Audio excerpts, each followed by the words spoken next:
Hi, good evening, everyone. I just want to say thank you for taking Buenas time. tardes a todos. Les quiero agradecer el dedicarnos tiempo esta tarde y también quiero darle las gracias a los sobrevivientes que están aquí con nosotros, que tienen la valentía de compartir su historia y compartir la información que les vamos a dar esta noche. También sabemos que no solo se trata de nosotros que participamos en este foro de la coalición en contra de la violación en Pensilvania. Hay muchas personas en Pensilvania que apoyan a los sobrevivientes. Sabemos por una encuesta que se realizó el mes pasado que el 82% del público que vota apoya a los sobrevivientes de abuso de menores para que tengan un plazo de 2 años. Lo que vamos a hablar hoy y gracias por su apoyo. Sí pensamos hacer una segunda sesión después de esta y este va a ser un panel encabezado por sobrevivientes. Todavía estamos programando eso. Los datos se compartirán después. Si están aquí, les podemos pasar esos datos para que sepan para cuándo se programó eso. Y si se necesita información para dar seguimiento o algo, podemos usar sus datos de contacto también para comunicarnos con ustedes. Esto se va a grabar esta tarde para que cualquier persona pueda mirar esto después y también queremos tener acceso lingüístico. Vamos a tener interpretación y servicios también de subtitulado. Entonces voy a parar acá y dejar que la traducción explique cómo funciona. Hello, everyone. I hope you can hear me. This is Vanessa. I am one of the interpreters for Spanish, along with my colleague Ernest. So today's event is going to be conducted in English with live interpretation available into Spanish. To listen to the interpretation on a computer, locate the globe icon along the bottom row of your Zoom screen and select Spanish. If you're joining via the Zoom app on a mobile device, click More or the three dots on the bottom right corner of your screen, select language interpretation, then choose Spanish, and then click done. If you would like to hear only the interpreters without the original speakers in the background, click mute original audio when selecting your language. And we ask that everyone, English speakers and even bilingual people, choose a language to ensure clear communication. You may change your listening language at any time throughout the program. Hola, buenas tardes. El evento de hoy se llevará a cabo en inglés. Si desea escuchar la interpretación al español en su computadora, haga clic en el icono del globo terráqueo en la parte inferior de la pantalla de Zoom y seleccione español o Spanish. Si se está uniendo a través de la aplicación Zoom en un dispositivo móvil, seleccione su idioma haciendo clic en More, más o en los tres puntos en la esquina inferior derecha de la pantalla. Seleccione donde dice Language Interpretation o interpretación del idioma, elija Spanish y haga clic en Done. Si desea escuchar solo a los intérpretes sin los ponentes originales, haga clic en Mute Original Audio cuando seleccione su idioma. Se pide que todos los que hablen inglés exclusivamente o incluso las personas bilingües que seleccionen un idioma para permitir una comunicación clara y puede cambiar de canal para escuchar en otro idioma en cualquier momento del programa. Gracias. Thank you.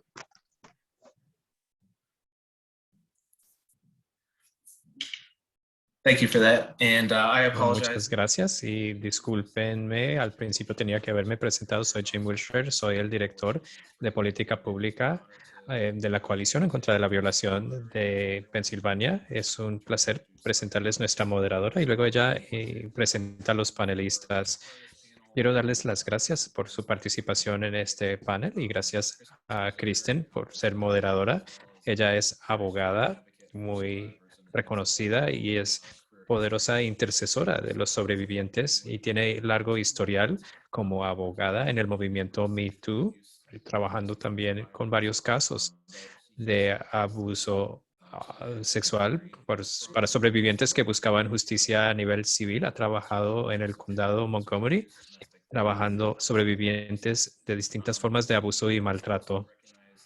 También la reconocen por dar comentarios sobre casos de alto perfil para distintos medios de comunicación a nivel nacional y también ha viajado doméstica e internacionalmente abogando por cambios a nivel de la sociedad y defendiendo a los sobrevivientes. Le agradecemos su moderación y también por compartir su conocimiento legal como parte del diálogo hoy.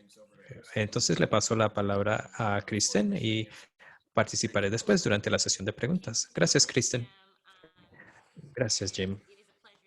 Y es un gran placer estar aquí. Aquí tenemos 4 tremendos ponentes para hablar de estos temas tan importantes. Y antes de presentar a estas personas, quiero reconocer a PCAR, la Coalición de Pensilvania en contra de la violación, que es la coalición con más antigüedad de esa forma en este país, que quieren eliminar esa forma de violencia. Están patrocinando esta plataforma.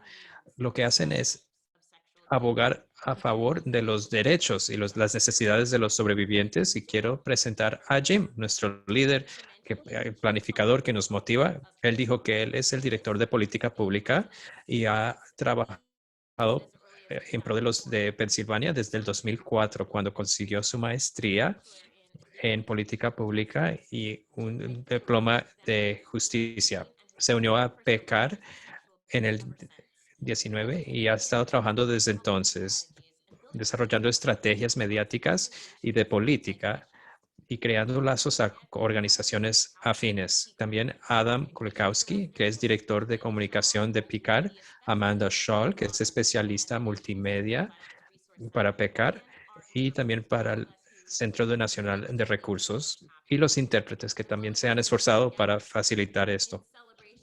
Y aunque me gustaría poder decir que estamos aquí para celebrar el mes de concientización sobre el abuso sexual, lamentablemente estamos aquí porque la antigua secretaria de Estado no tomó los pasos necesarios para apoyar la enmienda constitucional, que habría sido un paso más hacia un plazo de 2 años que permite que los sobrevivientes de abuso en su infancia, que de otra manera no podrían por la ley de prescripción.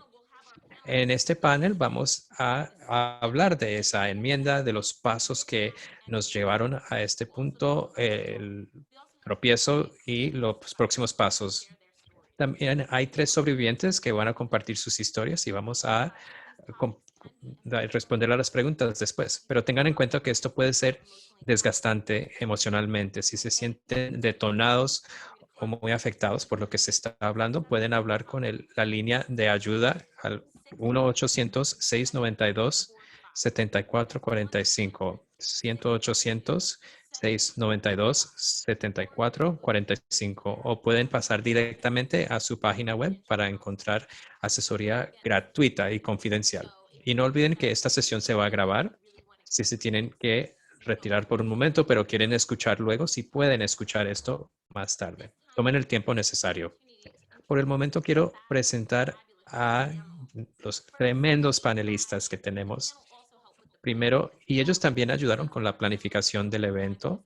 Entonces, no solo son ejemplares, pero también han ayudado a realizar esto. Primero está Donna Greco. Ha estado trabajando en el movimiento en contra de la violencia sexual por más de 25 años. Viene de Connecticut, donde ayudó a las víctimas como asesora en un centro antiviolación y de antiviolencia doméstica a nivel comunitario.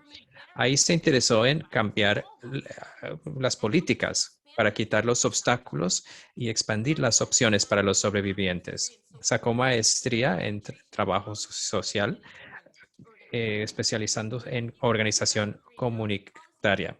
Ahora es directora de política pública y trabaja con sobrevivientes, con la red de centros de crisis en el estado de Pensilvania para movilizar la misión en la legislatura de Pensilvania y de Estados Unidos. Es maravillosa y me hace ilusión que puedan escucharla.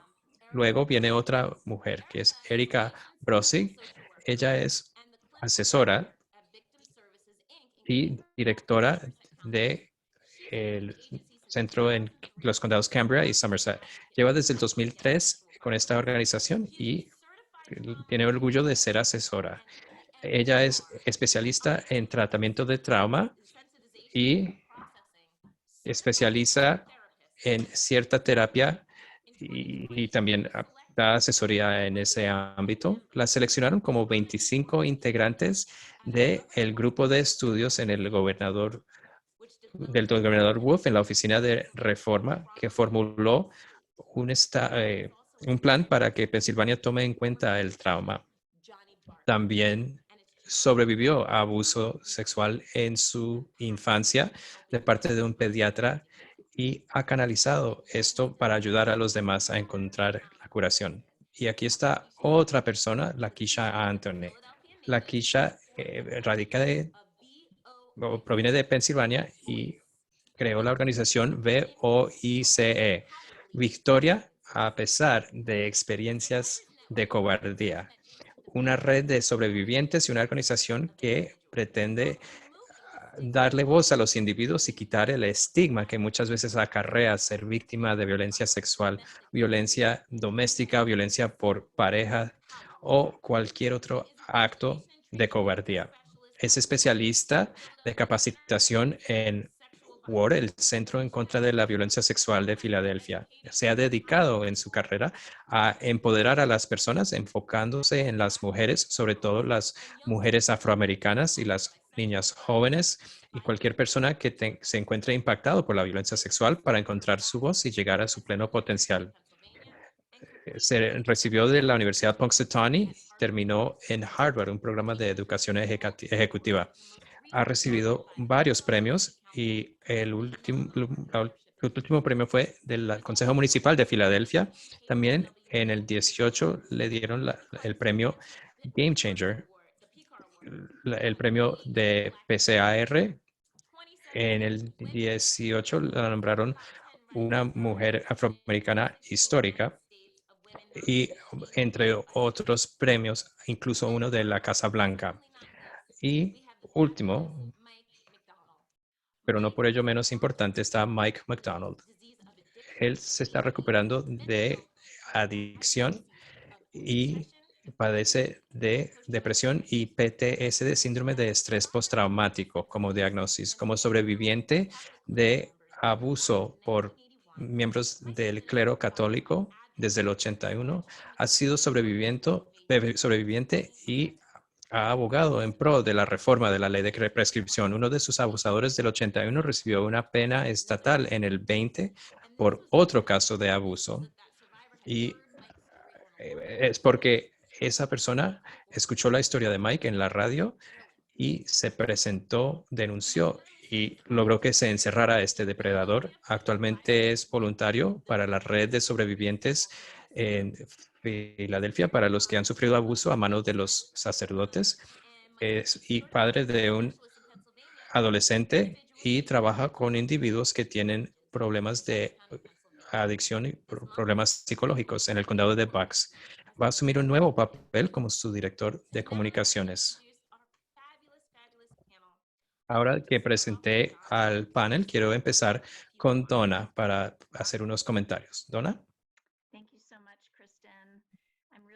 Muchísimas gracias.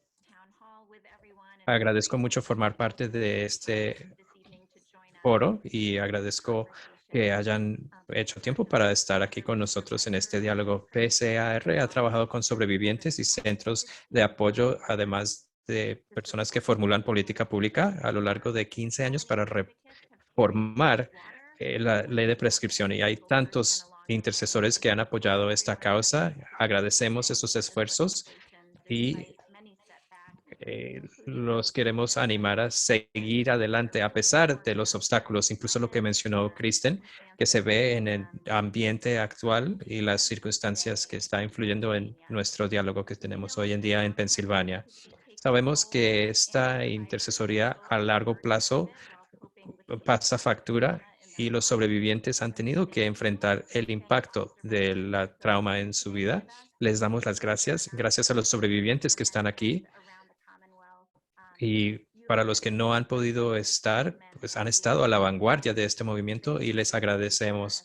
Han sido valientes y generosos llegando a Harrisburg a lo largo de más de una década para compartir sus experiencias e intentar efectuar cambio para los demás y les agradecemos. ya que ha seguido evolucionando la estrategia legislativa a lo largo de estos 15 años, asimismo han evolucionado las estrategias y las posturas de PSAR. Hemos intentado ser ágiles para poder responder a lo que nos están diciendo los interesados, los sobrevivientes, los intercesores, entre otros. Nuestro Comité de Política Pública nos informa, nos asesora acerca de esas posturas y nos han animado a seguir a la vanguardia de este movimiento y seguir abogando por esta política como prioridad de la coalición. Antes, PSAR quería establecer el plazo por ley. Seguimos apoyando esa estrategia y aunque vimos avances en la Cámara Baja en otras sesiones, en la oposición en el Senado dice que porque era anticonstitucional. Hemos dicho respetuosamente no estar de acuerdo, pero sabemos que esa es una postura que algunos exponen y queremos seguir en esos diálogos en el Senado para ver qué ha cambiado. Y sí ha cambiado mucho desde el último proyecto de ley. Vimos una nueva estrategia en la última sesión para abordar estas preocupaciones constitucionales, proponiendo una enmienda constitucional. Y esto requiere que un proyecto pase por 2 sesiones seguidas antes de que los votantes puedan aprobar o rechazarla. Y habría llegado a los votantes este mayo, como dijo Kristen, pero se fracasó el proceso por la concientización que se necesitaba al público después del progreso en la última sesión. Entonces, nuestros intercesores sobrevivientes se quedaron con 3 caminos, dado todo esto. Por una parte, seguir adelante con la enmienda constitucional tradicional y empezar de nuevo con esta sesión, pero ahora tendría que pasar o promulgarse en la sesión de 23, que significa por lo menos un retraso de 2 años para los sobrevivientes que ya han llevado mucho tiempo esperando.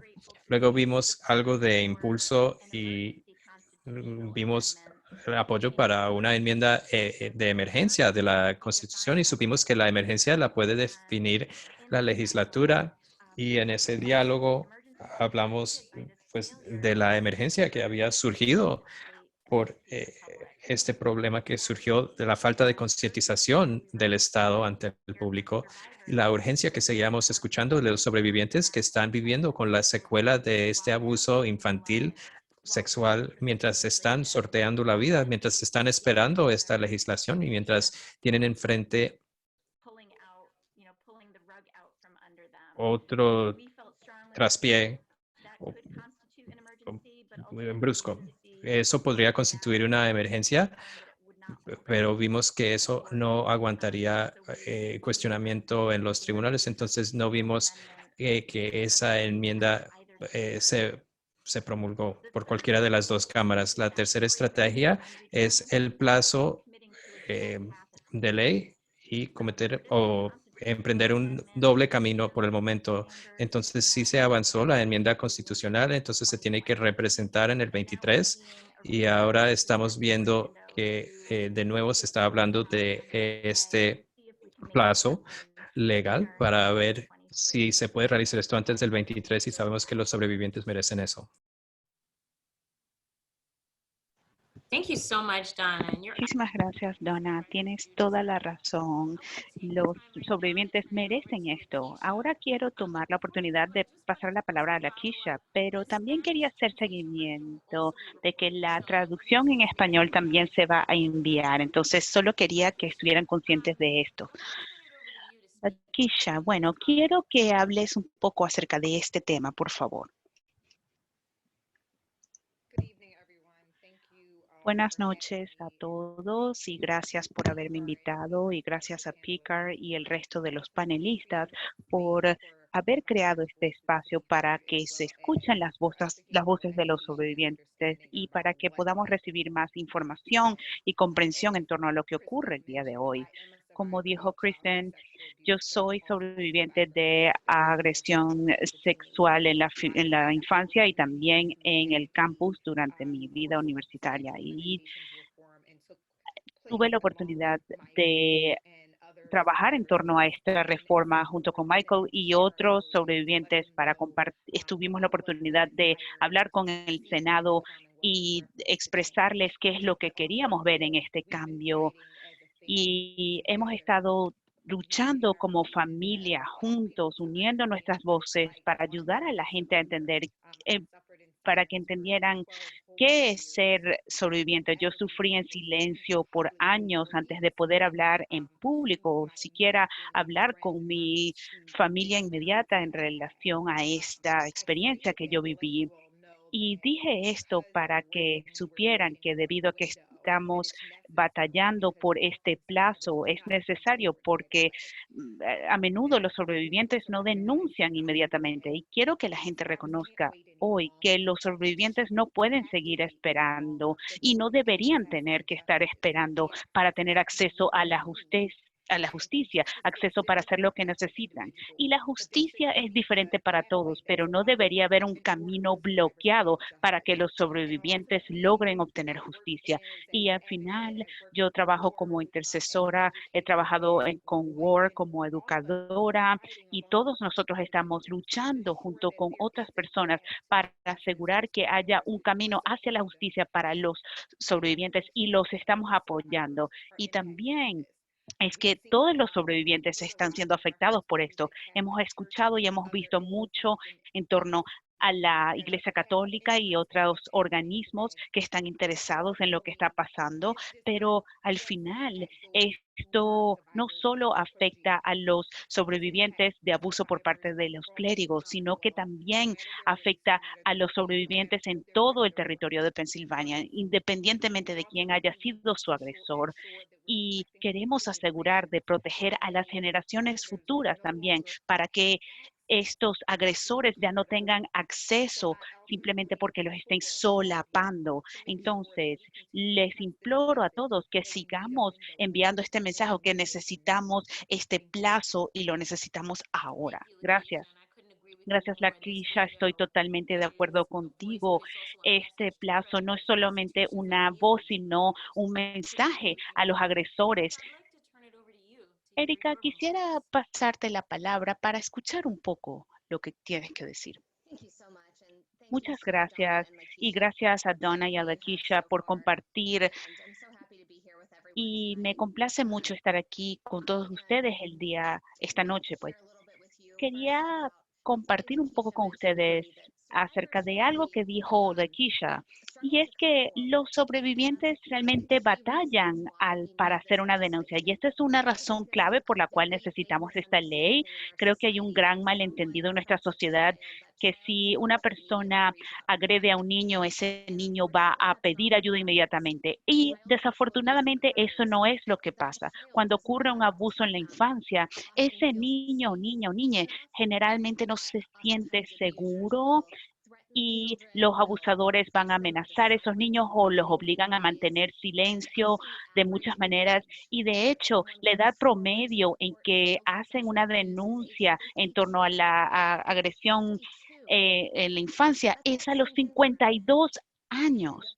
52 años. Y por varios años hemos impuesto restricciones a nivel penal y civil en torno a lo que podemos hacer para los sobrevivientes. Y esto es tan injusto. Y los sobrevivientes han estado batallando con el trastorno de estrés postraumático, con pesadillas, con todas estas cosas a diario, sufriendo de ansiedad y a nivel personal e íntimo, han sufrido con cuestiones de confianza durante sus relaciones. Les hemos dicho, los hemos silenciado una vez más, diciéndoles, no pueden utilizar su voz, no pueden denunciar esto porque, ay, lo sentimos, se te acabó el tiempo. Y esto ha sido algo tan injusto. Entonces, quería utilizar nuestro caso para demostrar eso. Yo soy sobreviviente de agresión sexual en la infancia por el expediatra Bartow. Y algunos de nosotros hemos hablado de esta experiencia y desafortunadamente tenemos a tantas personas en nuestra comunidad que fueron victimizados por este hombre que era un pediatra muy poderoso. Y como pueden ver, tenemos una diapositiva ahora en la pantalla y el abuso del doctor Barto abarcó unos 45 años de su práctica en el condado de Cambria. Y estos son algunos de los sobrevivientes que generalmente se conocen y hablan juntos y quizá muchos de ellos estén en la audiencia el día de hoy. Y utilizamos nada más sus iniciales para respetar su identidad. Entonces, a partir de 1985, el sobreviviente J fue abusada. Tenía alrededor de 9 años en ese momento y la ley de prescripción le quitaba el plazo en 1989, cuando tenía 14 años. En 1988, la sobreviviente B fue abusada por Barto a los 11 años. En 1991 tuvimos el primer cambio en la ley de prescripción y esta es la ley penal. Y en 1994, cuando yo tenía 12 años, yo fui abusada por el doctor Barto. Y luego la sobreviviente E también fue abusada ese año y en ese momento ya tenía 10 años.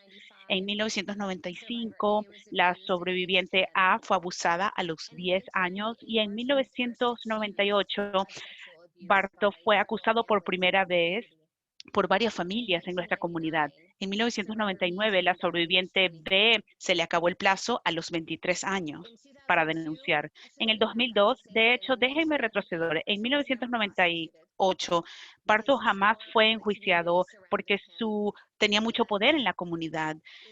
Y en el año 2000 le devolvieron su licencia para practicar medicina. Y esta es una parte clave. Él siguió ejerciendo medicina hasta 2017, 17 años en que siguió abusando a más niños. Entonces, luego tuvimos cambios entre 2002 y 2007 en la ley. En el 2017, una joven muy valiente divulgó que había sido abusada y afortunadamente en este momento se enjuició y se condenó a Barto y ahora está tras las rejas. Pero muchas personas ven estas demandas civiles como una manera de lograr la recuperación económica de los sobrevivientes. Pero hay otra parte muy clave de todo esto. Creo que fue Christy quien lo mencionó. Habían sistemas durante esos 2 años, entre el 2000 y el 2017, que le permitían a Barto seguir practicando la medicina, ejerciendo medicina. Hubo quejas constantes sobre sus conductas y hubo personas que ignoraron esas quejas y la única manera en que podemos hacer responsables a las instituciones y realmente descubrir lo que ocurrió en este tipo de situaciones es a través del proceso de justicia civil. Entonces, necesitamos tener acceso a esto para que realmente podamos averiguar qué ocurre en este tipo de casos, porque no podemos permitir que esto continúe. Tenemos que proteger a nuestros niños. ¿Y cómo lo hacemos a menos de que determinemos y veamos qué fue lo que pasó en realidad? Y en la hora de la condena, la sobreviviente J y la sobreviviente B pudo estar allí durante la condena porque algunos de nosotros pudimos levantar cargos penales porque no habíamos quitado el plazo, pero sus voces fueron silenciadas nuevamente porque no pudieron levantar cargos. Nosotros pudimos dar declaraciones de impacto, pero ellas no. Entonces ellas no pudieron tener la oportunidad de realmente expresarse en el tribunal. Y esto es otra razón por la cual esta ley es tan importante para que los sobrevivientes puedan estar en el tribunal y levantar la voz quizá por primera vez en frente de esa persona para realmente recobrar el control de su vida y de su voz tras años de haber sido silenciados. Gracias. Gracias, Erika. Antes de darle la palabra a Mike, quería hacer una corrección. El número de la línea es 1-888-772-7227. 1-888-772-7227. Y si no lo escucharon, está bien, porque también lo pusimos en el chat en caso de que necesiten acceso a la línea. Erika, muchísimas gracias por brindarles una voz a los sobrevivientes, en particular cuando han sido silenciados por tanto tiempo, por la ley de prescripción, por las instituciones. Es tan importante y por eso es que esta ley es tan importante. Ahora, Mike, quisiera darte la palabra ahora. Gracias, Kristen. Y hago eco de las palabras tanto de Donna como de Lakeisha. El abuso sexual en la infancia no discrimina, independientemente de que seas un Boy Scout o integrante de una iglesia o de una organización comunitaria o de una familia o de una fraternidad, no discrimina esto. Yo fui abusado entre las edades de 11 y 13 años por 2 sacerdotes y comparto esto porque en 1981, cuando esto ocurrió, el pastor de esa iglesia no quería que esto se volviera un escándalo. Por lo tanto, la práctica era que movían a este sacerdote a otra parroquia. Este sacerdote lo transfirieron a 7 diferentes parroquias desde 1981 hasta 2003. Hoy he recibido hasta 75 mensajes de todo tipo de víctimas de ese sacerdote. Ellos optaron por seguir transfiriendo a este sacerdote a otras parroquias y seguir solapando cada transferencia y le permitieron seguir abusando de manera reiterada.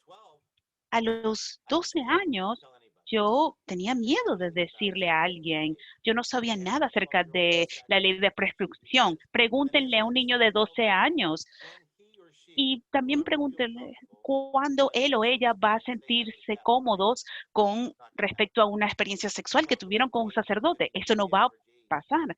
Hablamos de que la edad promedio de denuncia es 52 años y en ese momento, a los 12 años, yo encontré una manera de callar todo hasta los 35 años, después de 2 matrimonios, de múltiples pérdidas de trabajo. Pude ingresar a varias instalaciones de salud mental, pero no es una vida de verdad que como lo que uno quiere vivir. Y a los 35 años, sí ingresé a la vida de sobriedad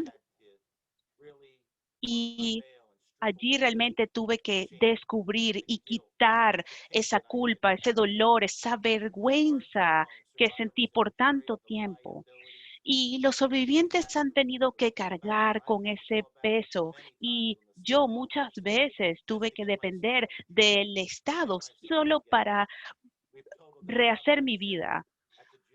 Y yo compartí con el comité judicial cuando estaba junto a otra guerrera, nuestra hermana Lakeisha, miles de dólares que financiaron mi tratamiento. Ninguna persona, ninguna institución jamás fue responsabilizado por esto. Esto lo pagaron los contribuyentes.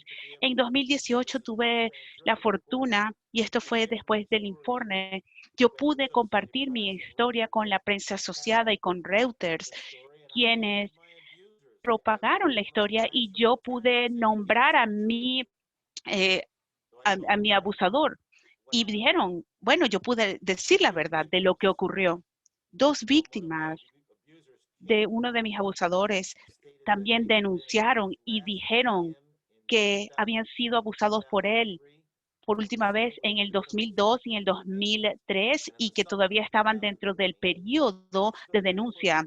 Y en el 2020 estuve allí en ese tribunal detrás de mi abusador y lo vi cómo se lo llevaron preso. Y esa divulgación fue lo que logró que eso ocurriera. Y esto pasó cuando se me hizo un citatorio a Filadelfia durante uno de sus juicios. Allí descubrieron una lista de pedófilos que se conocían como pedófilos en esa diócesis. Y mi nombre estaba allí como una posible víctima. Si ellos hubieran hecho la denuncia con esa carta de 1981, unos 30 y tantos años de mi vida pudieran haber sido diferentes.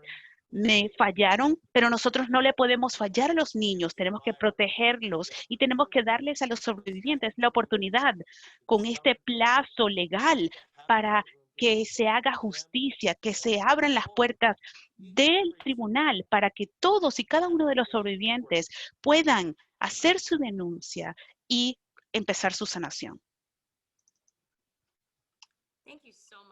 Muchísimas gracias, Mike.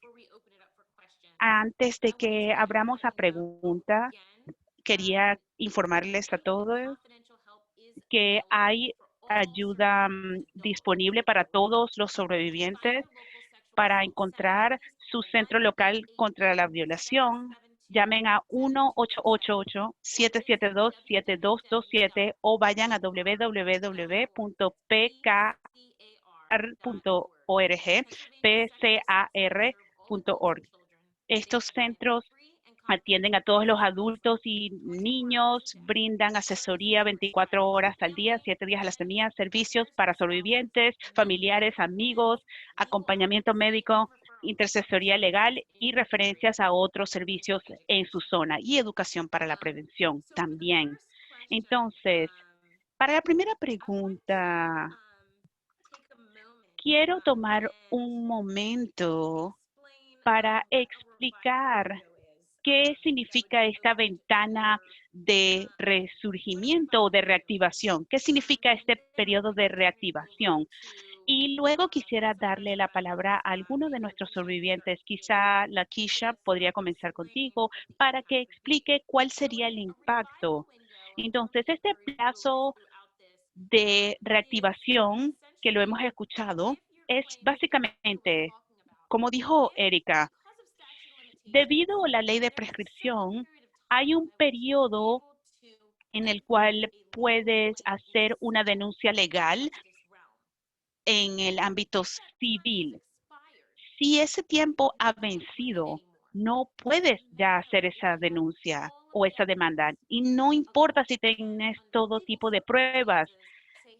El tribunal puede decir, tenemos que desestimar este caso por un tecnicismo legal, porque, entre comillas, esperaste demasiado tiempo. Y Mike, creo que describiste esperar demasiado tiempo. ¿Cómo le habla uno a un niño de 12 años acerca de la ley de prescripción? ¿O cómo le dices a la chica de 14 años, tienes que demandar a Bardo antes de los 14 años? Entonces, esta plazo de reactivación, entonces reactivaría justamente estas denuncias vencidas. Entonces, cualquiera de esas personas que están en la tabla de Erika podrían hacer una demanda civil y cualquier abogado de defensa se le prohibiría tener cualquier tipo de defensa o argumento para desestimar el caso, pese a que es meritorio, simplemente debido a la ley de prescripción. Ese periodo de reactivación desestimaría esa ley de prescripción.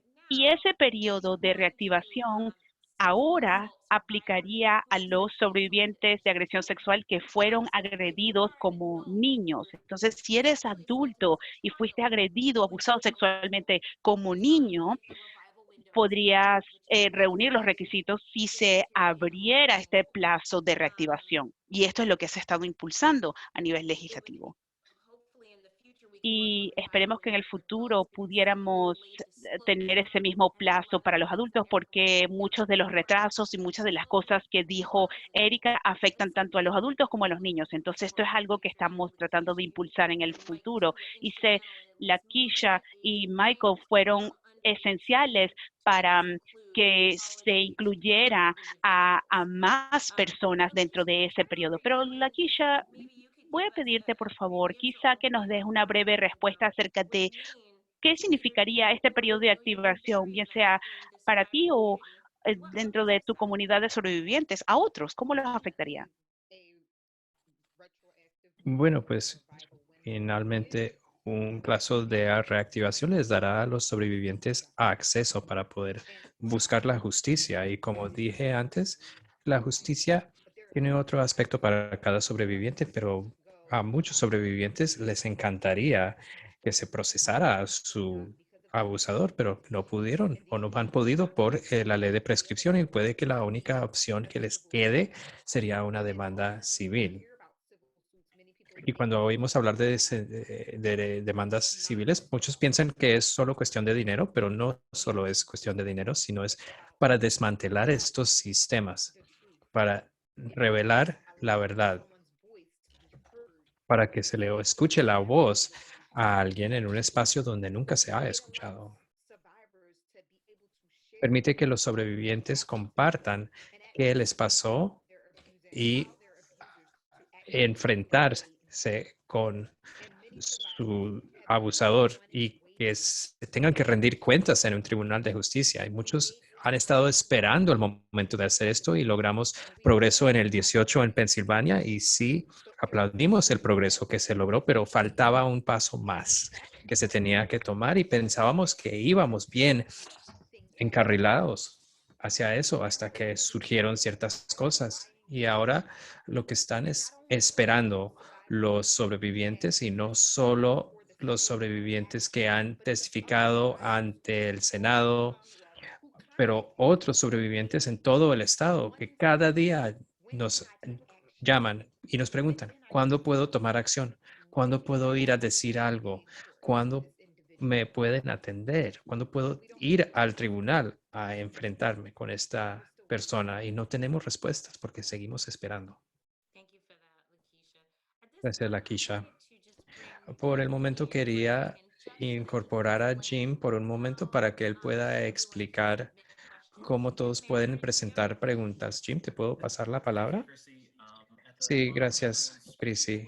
Al fondo de la pantalla donde se ve lista o más bien las distintas funciones, dice chat, compartir pantalla, levantar la mano. Hay una función que enseña, hay dos burbujitas de diálogo que dice Q y A. Ahí puede hacer pregunta y usaremos esas para que Kristen, nuestra moderadora, haga esa pregunta. Entonces pueden por medio de ese medio hacer preguntas. Me parece que tenemos la primera pregunta. Adelante.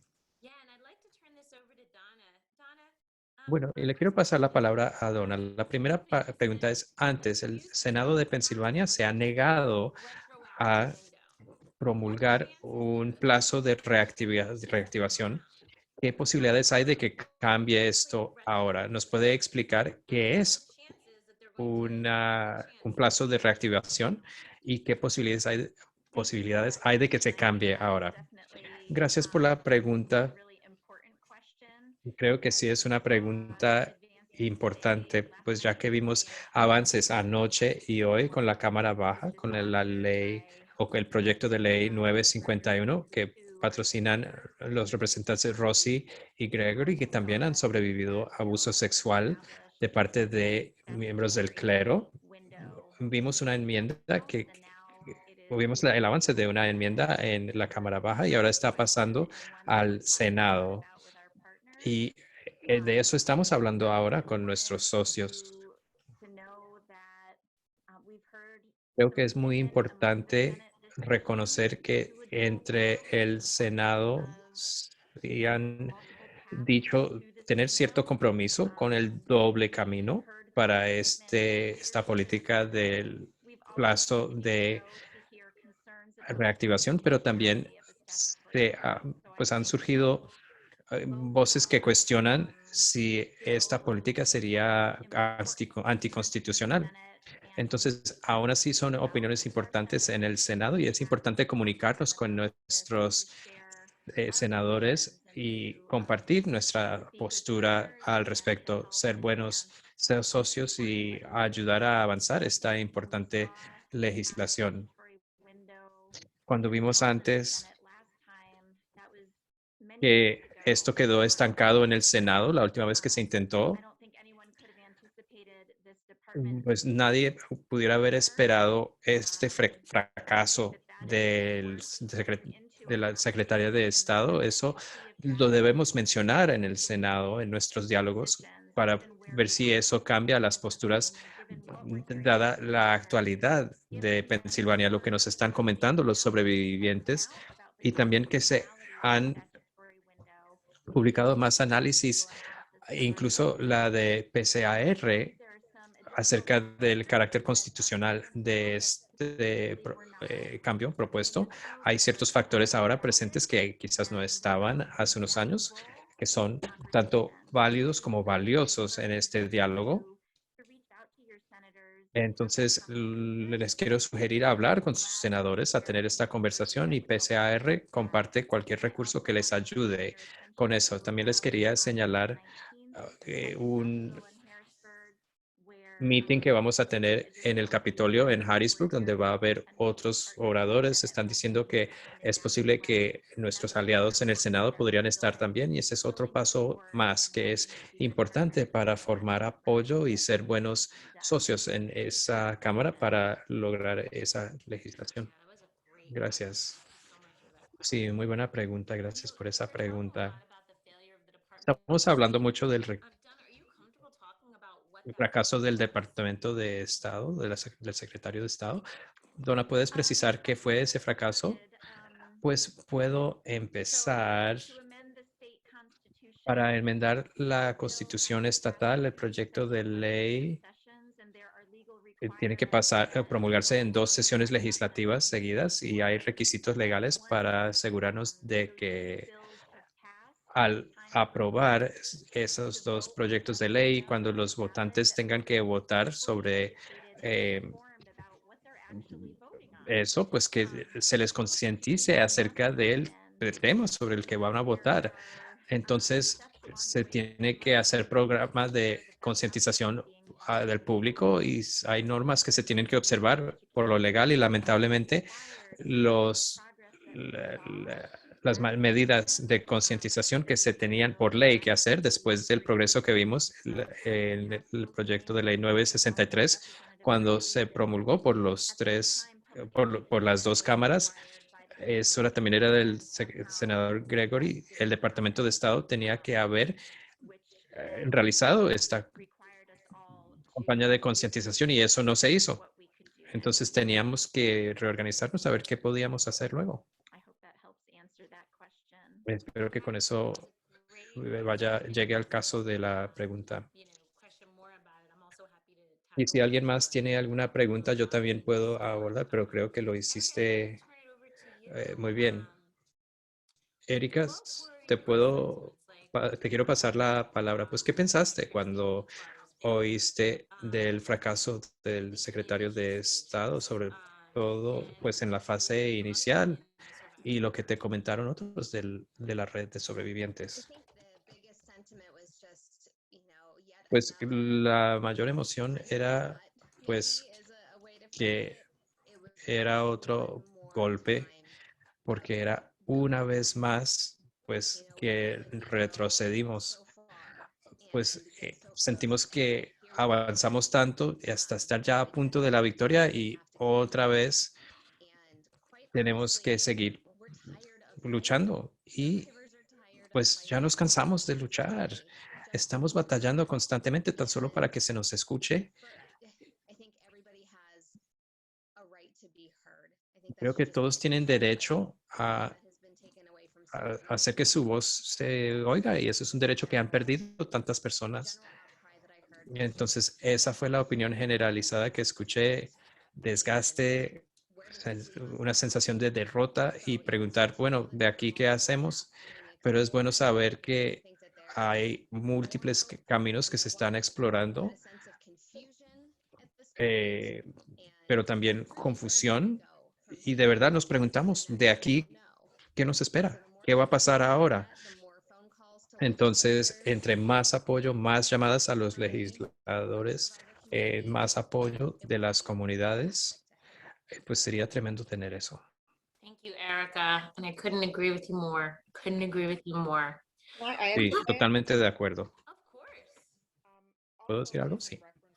Bueno, también con respecto a lo que están diciendo al respecto a los sobrevivientes, también vemos que los sobrevivientes sienten que no se les está escuchando la voz y que finalmente como que están rebotando en este proceso, mejor dicho, de moviendo de un lado a otro, pero sin satisfacer lo que necesitan en ese momento, y eso puede ser devastador y también puede quitarle el ánimo a los individuos si están luchando por algo, pero sin esperanza de lograrlo. Entonces, al final, le pido a las personas que les dé de nuevo esta esperanza, este optimismo que tienen y la confianza que le tienen a la justicia y al sistema para los sobrevivientes. Necesitan que los legisladores les den de nuevo esta confianza. Gracias, Lakeisha. Quiero hablar un poco más de ese concepto de la pelota de ping pong, de rebotar de un lado a otro, pero quiero abordar esta pregunta, que si vamos a ver un plazo retroactivo para la ley de Megan. Alguien tuvo su delito antes de esa ley y no se ha inscrito al registro. Si no saben, la ley de Megan es la clasificación adicional que tiene un agresor que ha sido condenado de un delito sexual en el sistema de justicia. Esa es una clasificación que recibe ya ese individuo, y como parte de esa clasificación, que es algo ya dictado por ley, el infractor tiene que hacer ciertas cosas. Por ser de esa categoría, se van a tener que registrar, por ejemplo, para que las personas del barrio sepan que en esa zona hay un delincuente sexual condenado. También ese individuo podría tener que recibir cierta asesoría o cierto tratamiento, por ejemplo, si lo designan depredador violento sexual, que son las obligaciones de esa ley. Esa persona tendría que someterse a tratamiento por lo menos una vez al mes en contra de la agresión sexual. Entonces, hay estas consecuencias y hay cosas, hay aspectos o sanciones si uno no se registra debidamente, los podrían volver a encerrar. Pero nos preguntamos si habrá jamás un plazo retroactivo. Eso significa que si la ley de Megan se promulgara en cierta fecha, pero antes de esa fecha se encontró condenado el infractor o la infractora, veremos alguna legislación para que esa ley retroactivamente abarque a ese infractor o esa infractora, y diría yo que no. En la Constitución hay una cláusula que se llama la cláusula ex post facto, según se dice en latín, y eso se determina pues según los tribunales analicen esta ley de Megan. Algunos le han visto un elemento punitivo, algunos tribunales no. Según la Constitución, leyes ex post facto, un individuo no puede encontrarse sancionado o sancionada por algo que hizo antes de que se promulgara esa ley. Mejor dicho, no se puede aplicar retroactivamente. Es por eso que tampoco se puede reactivar la ley de prescripción si se ha vencido. Entonces, este principio de no hacer nada ex post facto eliminaría la posibilidad de un plazo retroactivo para la ley de Megan, pero lo positivo de tener una red y formar parte de una comunidad de sobrevivientes es que uno todavía puede hacer responsable de otras maneras a esa persona. Entonces, posiblemente, por ejemplo, si condenaron a esta persona, pues tienen todavía esa condena, pero también podemos hacer responsable a las personas y con gusto hablo de eso. Pero quería hablar de este concepto de que los sobrevivientes andan rebotando de un lado a otro como una pelota de ping pong. Eh, pues estaba diciendo la Kisha que los sobrevivientes se sienten como que están flotando de un lado a otro y este fracaso ahora no ayuda con eso del secretario de Estado. Pero Mike, te pregunto, ¿qué papel tenemos los sobrevivientes, los aliados, los que dirigen centros de crisis en contra de la violación? ¿Qué papel tenemos nosotros para apoyar a los sobrevivientes y hacer responsables a los infractores para minimizar esa acción de ping-pong? Es una pregunta excelente y una en la cual tenemos una experiencia extensa desde que hubo un error. Bueno, yo lo llamo un error, pero cuando los sobrevivientes comparten con otros sobrevivientes, esta es la mejor manera de hacer eso. Hay maneras en que yo puedo hablar con los sobrevivientes y que yo no puedo comunicarme de la misma manera con mis amigos o familiares. Y sé que, por ejemplo, Erika y LaQuisha y mis otros hermanos y hermanas sobrevivientes, que ellos saben cómo comunicarse de esta manera y decir, estamos luchando juntos. Y si no puedes luchar con nosotros, podemos llevar también tu voz. Nosotros llevamos miles de voces allí a Harrisburg, al Capitolio. Y comparto de que esto es una carrera de resistencia y no de velocidad. Hemos estado en este camino antes y quiero realmente hacer eco de lo que dijo Donna, crear esa colaboración de trabajo. Una de las cosas que he aprendido al hacer abogacía allí en Harrisburg, los, eh, no, los legisladores dicen, tú conoces a fulano de tal y por eso es que estás bloqueando a tal y por eso. O sea, eso no va a funcionar si uno llega gritando así. Pero si uno de manera calmada puede detallar exactamente la razón por la cual estamos aquí para escuchar esas historias de sobrevivientes como las mencionó la Kisha y mantener la presión, mantener la presión. Escuchamos que hay votos, pero el problema es que si logramos que esa propuesta llegue a debate y se dé en esa votación, lo podemos hacer en el Senado y logramos convencer a esos senadores y que se lleve al debate. Eso es el trabajo que tenemos que hacer.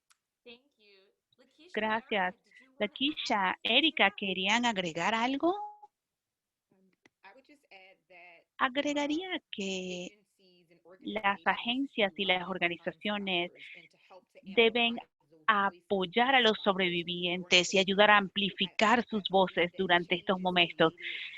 Creo que el cambio se genera a través de los testimonios y de las historias. Cuando llegamos al corazón de las personas, allí es donde logramos generar el cambio. Las estadísticas dicen cosas, pero no les quedan tanto a la gente como las historias. Entonces, a los sobrevivientes, sigan brindando sus testimonios y comunicándose con sus legisladores y exigiéndoles y sigan asociándose y concentrándose con las organizaciones que pueden ayudar a amplificar sus voces.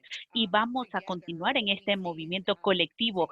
Nos mantenemos firmes, unidos, juntos podemos generar ese cambio.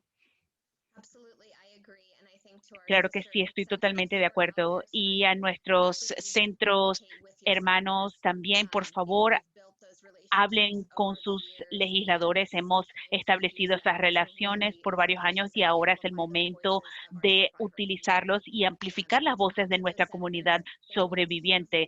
Hablen con sus senadores. Ellos quieren escuchar de sus electores y pueden escuchar muchas cosas de otros sobrevivientes, pero lo que realmente marca la diferencia es una voz de su comunidad. Entonces, si se pueden comunicar con sus senadores y pedirles que por favor hablen con el senador Ward y que se lleve a debate esta propuesta de ley y que voten a favor del plazo legal. Eso sería algo magnífico para la comunidad de sobrevivientes. Muchísimas gracias, Erika, y gracias también a Donna, a Mike y a Lakeisha. Muchísimas gracias por compartir su historia con todos nosotros, su conocimiento, Donna, y por habernos mantenido informados acerca de todos los esfuerzos legislativos. Ahora queremos respetar el tiempo de todos y quiero darle la palabra a Jim para que concluya nuestra sesión y quiero asegurar de que quiero que sepan que esto es el inicio de una conversación continua, un diálogo continuo. Y quiero darle la palabra a Jim en caso de que haya algún otro tipo de preguntas. Seguimos escuchándolos y estamos preparados para atender cualquier duda que tengan. Muchísimas gracias. Gracias, Christine, por hacer un excelente trabajo moderando este evento y gracias a todos nuestros panelistas por ser valientes y compartir sus historias para que todos en nuestra audiencia sepan qué está en juego y que todos podemos colaborar juntos para marcar una diferencia para los sobrevivientes. Y todavía podemos marcar una diferencia en su nombre. Pueden ver en la pantalla si tienen algún tipo de preguntas o si se les ocurre una pregunta después, sientan la libertad de comunicarse conmigo o con Donna y nosotros podemos hacerles cualquier seguimiento. Si necesitan algún servicio local o si hay alguien en su entorno y quisieran referirlos a alguno de los centros contra la agresión sexual en Pensilvania, tenemos nuestro número telefónico aquí, así que escríbanlo y compártanlo con quien quieran para que puedan obtener la ayuda que necesitan. Tenemos más información acerca de este tema y de muchos más para los sobrevivientes y sus seres queridos. Están en la página web pcar.org. Así que muchas gracias nuevamente por su tiempo, por su apoyo en nombre de los sobrevivientes y por su intercesoría y abogacía a escala local. Gracias por su tiempo, que disfruten la noche y ansiamos seguir trabajando con ustedes. Gracias a todos.